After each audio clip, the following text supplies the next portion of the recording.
Shalom, selamat malam Bapak Ibu Saudara yang dikasihi Tuhan Yesus Kristus. Selamat kita berjumpa kembali dalam renungan pada malam hari ini. Kita bersyukur karena Tuhan selalu baik dalam hidup kita. Tuhan tidak pernah meninggalkan kita. Sebelum kita mendengarkan renungan firman Tuhan, mari kita berdoa. Bapa di sorga, Bapa dalam nama Tuhan Yesus Kristus, Tuhan yang baik yang selalu ada bersama dengan kami. Kami bersyukur untuk penyertaan Tuhan di sepanjang hari ini. Karena kuasa-Mu, karena kekuatan-Mu kami mampu. Semua bukan karena kehebatan kami.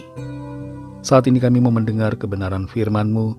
Urapilah kami untuk kami mengerti dan mentaati setiap kehendak-Mu. Dalam nama Tuhan Yesus kami berdoa. Haleluya. Amin. Saudara yang dikasih Tuhan, ayat firman Tuhan saat ini terdapat dalam surat Roma pasal yang ketiga, ayat 7-8. Tertulis demikian. Tetapi jika kebenaran Allah oleh dustaku semakin melimpah bagi kemuliaannya, mengapa aku masih dihakimi lagi sebagai orang berdosa? Bukankah tidak benar fitnahan orang yang mengatakan bahwa kita berkata, marilah kita berbuat yang jahat, supaya yang baik timbul daripadanya? Orang semacam itu sudah selayaknya mendapat hukuman. Saudara yang dikasih Tuhan, ada banyak orang yang memakai ayat ini untuk memelintir kebenaran firman Tuhan. Mereka salah mengerti akan konteks dari ayat ini.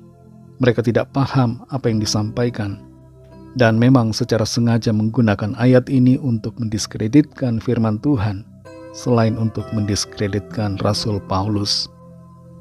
Kalau kita baca bagian dari perikop yang mengandung ayat ini, kita akan mengerti bahwa di sini Rasul Paulus sedang membantah argumen-argumen yang salah dari orang-orang yang mencoba membenarkan dosa dengan logika yang keliru, logika yang sesat. Rasul Paulus menggunakan di sini gaya retorika. Dia mengemukakan pertanyaan seolah-olah dari sudut pandang lawan bicaranya untuk kemudian membantahnya. Rasul Paulus membahas pandangan sesat yang menganggap kasih karunia Tuhan merupakan pembenaran akan dosa, dusta, kebohongan, dan sebagainya. Dan di sini kalau kita perhatikan, Paulus tidak sedang berkata bahwa ia berdusta, tapi Paulus sedang memakai gaya bahasa retoris untuk membantah logika yang muncul dari banyak orang yang menyerang ajaran tentang kasih karunia. Sampai hari ini, masih ada banyak pandangan seperti ini yang menyerang tentang kebenaran akan kasih karunia. Ada yang mengatakan, oh jadi orang Kristen enak, bisa berbuat dosa karena sudah ditebus. Tidak demikian, saudara. Penebusan Kristus, kasih karunia yang dikerjakan oleh Allah di atas kayu salib, bukan pembenaran akan dosa. Bukan untuk membuat kita bisa hidup dalam dosa, dalam kebohongan, dalam dusta. Tidak, saudara. Kasih karunia justru membuat kita hidup dalam kebenaran. Ada 3 hal yang bukan tujuan dari kasih karunia. Pertama, kasih karunia bukan untuk melegalkan dosa. Orang yang sudah ditebus oleh darah Kristus tidak akan lagi hidup dalam dosa. Tujuan yang kedua, kasih karunia bukan untuk membuat kita tidak berjuang dalam kebenaran.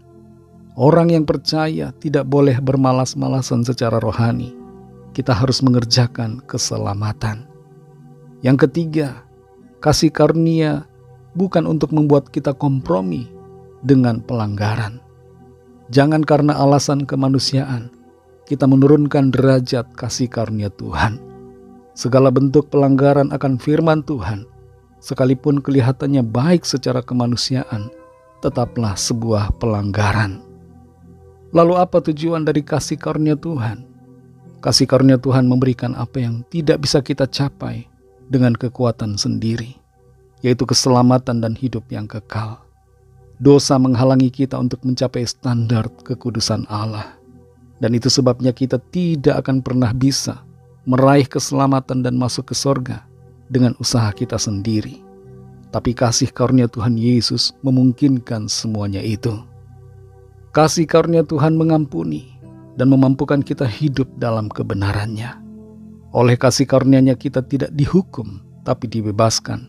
Kita diberi sukacita dan damai sejahtera. Kita tidak hidup dalam rasa bersalah, tapi dalam pendamaian karena darah Kristus. Dan dalam kasih karunia-Nya itu kita diberi kuasa untuk hidup sebagai anak-anak Allah yang mampu mengatasi dosa dan kejahatan. Kasih karunia Tuhan juga mengangkat kita saat kita terjatuh. Kasih karunia-Nya tersedia bagi kita ketika kita gagal, ketika kita jatuh. Ia mengangkat kita kembali untuk hidup dalam kebenaran.